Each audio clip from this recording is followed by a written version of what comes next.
Hey everyone, ready to dive into work-life stuff? Always a hot topic, right? For sure.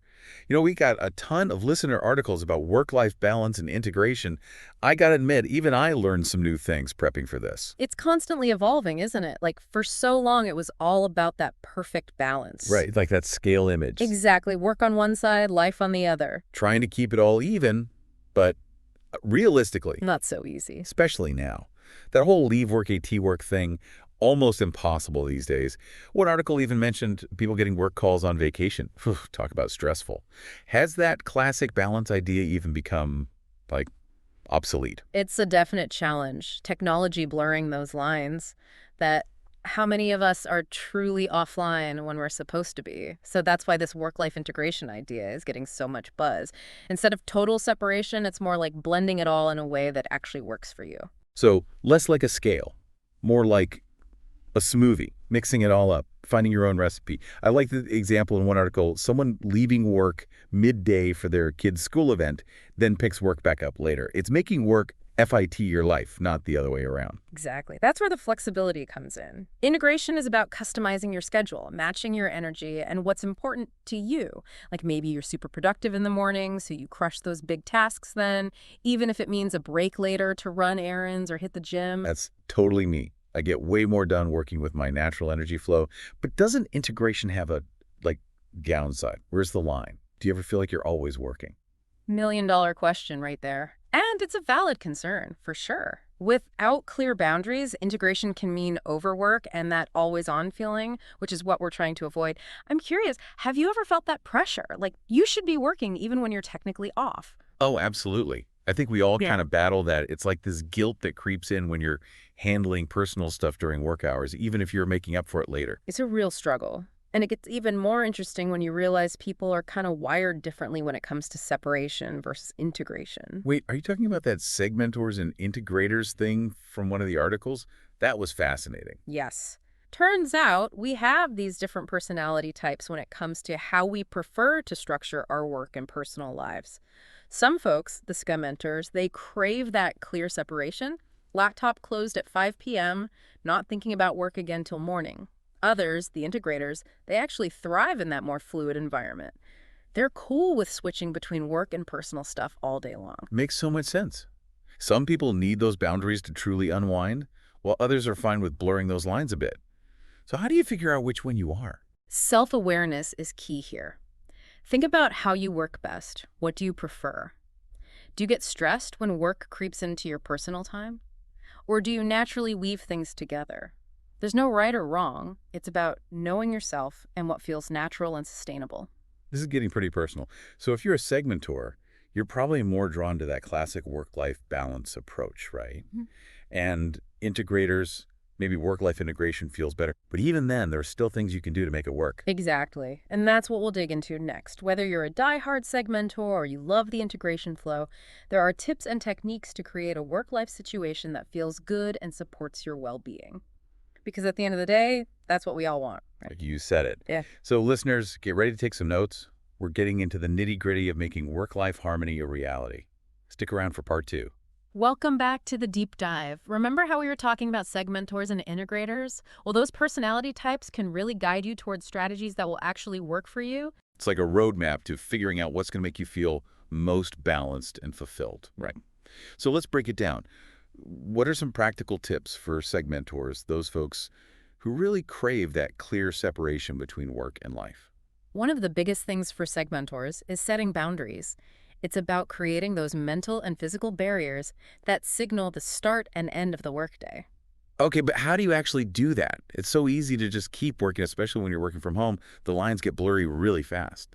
One of the articles had a great tip. Create a designated workspace, even if it's just a corner of your dining table. Having a specific spot for work can help your brain switch into work mode, and just as importantly, switch out of it when you're done. It's like you're physically leaving the office, even if your office is just a few steps away. I can see how that would be helpful. What about setting boundaries with other people? Like, how do you tell your boss or your coworkers that you're not available after a certain time? It feels awkward. It doesn't have to be. It's all about communication. Be upfront about your work hours and when you'll be available. You can even set up an autoresponder for your email that says something like, I'm checking email periodically, but will respond to your message during business hours tomorrow. Ooh, I like that. Uh-huh. It takes the pressure off you to respond immediately, and it sets clear expectations. I'm definitely going to use that one. What about for the integrators out there? What strategies work best for them? For integrators, it's all about embracing that flexibility and finding a rhythm that works for them. Think about your peak productivity times. Are you a morning person or a night owl? Schedule your most challenging tasks for those times when you're feeling most energized. I'm a total morning person. I get my best work done before anyone else is even awake. But even with that flexibility, don't integrators need some boundaries too? Otherwise, it's easy to just work all the time, right? That's so true. Even though they're comfortable blending work and life, integrators still need to protect their personal time and avoid burnout. So what's the secret? How do they prevent work from taking over everything? It's about being intentional. One of the articles talked about scheduling non-negotiable blocks of time for things like exercise hobbies or spending time with loved ones. Treat it like an important meeting that you can't cancel, right? I think that's a great tip for everyone, not just integrators. Absolutely. And speaking of things that apply to everyone, no matter what your work lifestyle, time management is key. Okay, time management. Everyone's favorite topic, right? Yeah. But seriously, how do you actually make it work? Do you have any go-to tips or tricks? One strategy that came up in several articles is prioritizing your tasks. Start your day by identifying the most important things you need to accomplish and focus on those first. That way, even if you don't get to everything on your list, you know you've tackled the essentials. That makes sense. It's about quality over quantity. But sometimes even prioritizing feels overwhelming. There's just so much to do. I hear you. And this is where technology can actually be helpful. There are so many apps and tools out there that can help you streamline your workflow and automate those tedious tasks. Whew. I love a good productivity hack. What are some of your favorites? Well, there are the obvious ones like calendar apps and to-do lists, but there are also more specialized tools that can help you with things like project management, email automation, and even social media scheduling. It's all about finding what works for you and helps you get more done in less time. So technology can actually be a force for good in our quest for work-life harmony. That's a refreshing perspective. But let's be real, technology can also be a major distraction. It's so easy to get sucked into social media or fall down an internet rabbit hole when you should be working. Any advice on how to manage that? The articles had some great suggestions for taming those tech temptations. One was to set specific times for checking email and social media rather than constantly being on. Another was to use website blockers or app limits to prevent yourself from getting sidetracked. And of course, silencing notifications can make a huge difference. Turning off those pings can be so liberating. It's like you're reclaiming your attention span. This is all great advice, and I'm sure our listener is feeling much more equipped to create a work-life situation that actually works for them. I hope so. But we're not done yet. There's one more piece of the puzzle we need to explore. Ooh, a cliffhanger. I can't wait to find out what it is. Listeners, make sure you tune in for part 3, where we'll reveal the final key to unlocking true work-life harmony. See you soon.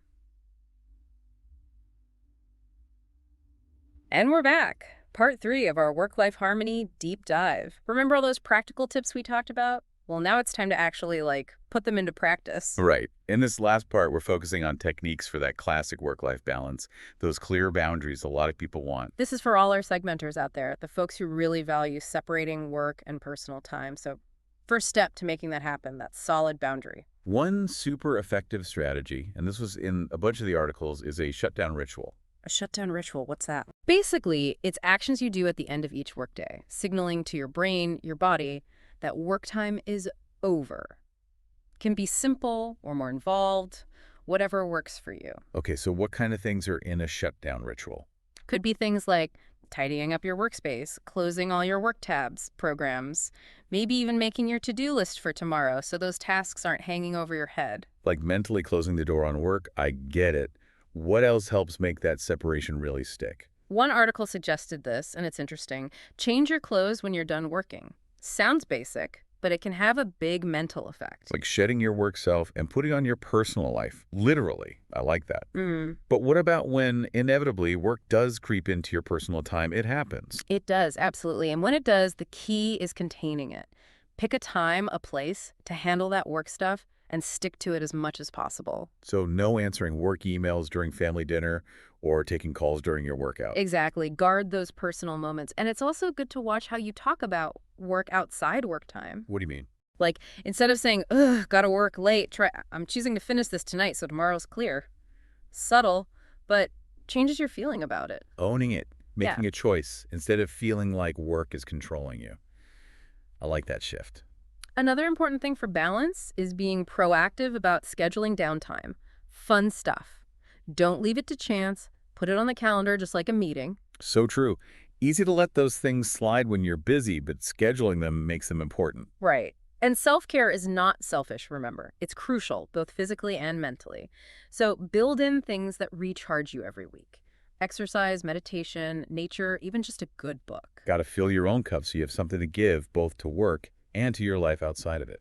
Ah. This deep dive has been incredible. We covered so much, the differences between balance and integration, strategies for both, our own personality types. A really thorough exploration of work-life harmony. Hopefully our listeners feel empowered to create something that truly works for them. Absolutely.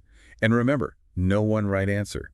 Try things out, adjust as needed, find what feels good and sustainable for you. And don't be afraid to ask for help along the way.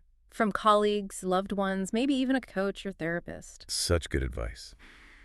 And that wraps up our deep dive. Thanks for joining us on this exploration. Hope you leave feeling inspired to make your work-life experience more harmonious, more joyful. See you next time.